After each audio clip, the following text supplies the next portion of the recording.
पहाड़ों के पास जंगल में एक बिल में चींटियों का झुंड रहता था। वो बहुत मेहनती थी क्योंकि सर्दियां आने वाली थी और चींटियां स्वभाव से बहुत ज़्यादा मेहनती थी। वो दिन रात मेहनत करती और सर्दियों के लिए अपने लिए खाना जमा करती ताकि वो ढेर सारा खाना इकट्ठा कर ले और सर्दियों में आराम से बैठकर मज़े से खाएं। चींटियां अपना सारा खाना बिल के अंदर वाले हिस्से में रखती थी ताकि उनका खाना सुरक्षित रहे, हमेशा दूसरों से बचा रहे।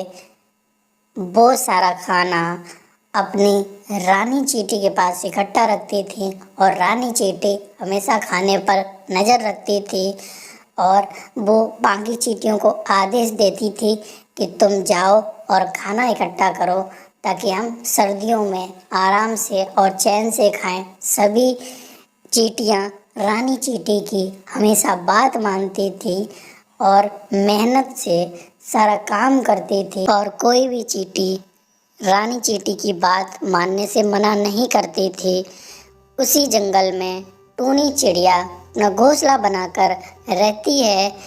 वो बहुत ही दयालु स्वभाव की थी। टूनी बहुत ही मेहनती थी। वो हमेशा मेहनत करती और अपनी मेहनत के बल पर ही जो खाती वही काम करती और मेहनत से ही सारा चीज़ें खाती। एक बार की बात है, जंगल में बहुत जोरों की बारिश हो रही थी। टूनी खाने की तलाश में घूम रही थी, उसे कहीं खाना नहीं मिल रहा था। वो पूरे जंगल नदियों चारों तरफ घूम घूम कर खाने की तलाश में थी। जंगल में बहुत दिनों से बारिश हो रही थी तो इस वजह से टूनी का खाना भी ख़त्म हो गया। तो बेचारी भूखी प्यासी इधर उधर घूम रही थी कि उसे कहीं से कुछ खाने को मिल जाए। तभी उसकी नज़र नदी में बहती हुई एक चींटी पर पड़ती है। वो उसे देखती है। वो चींटी बहुत ज़्यादा परेशान थी और नदी से बाहर निकलने की कोशिश कर रही होती है। बारिश की वजह से सब इधर उधर हो गया था, इस वजह से वो चींटी भी कहीं बही हुई जा रही थी। टूनी उसे बाहर निकालती है और उससे पूछती है, चींटी बहन, तुम कौन हो? तुम इस नदी में कैसे आई? तो चींटी कहती है, चिड़िया रानी, मैं चींटियों की रानी हूँ। मैं नदी के किनारे घूम रही थी तो वहीं से बहते हुए इस नदी में आ गई। तुमने मेरी जान बचाई, तुम्हारा बहुत बहुत शुक्रिया।